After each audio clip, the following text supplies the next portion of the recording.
क्या आपको चक्कर, थकन या कमज़ोरी महसूस होती है? अनीमिया यानी खून की कमी का शिकार हो सकते हैं।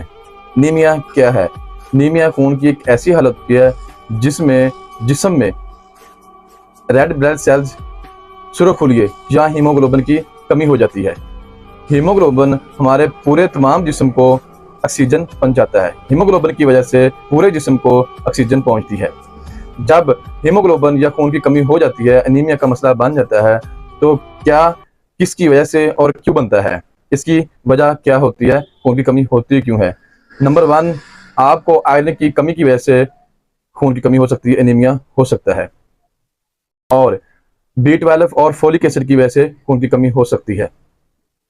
और सर्जरी के दौरान खून का बहना या चोट की वजह से, खून का बहने की वजह से आपको खून की कमी हो सकती है। और प्रेगनेंसी, हमल के दौरान खून की कमी हो सकती है। बहुत सारी ऐसी बीमारियों की वजह से भी खून की कमी हो सकती है।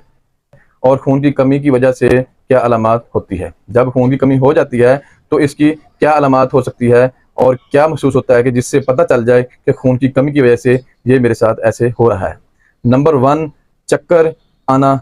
नंबर 2, थकन या कमजोरी महसूस करना। नंबर 3, सांस का फूलना।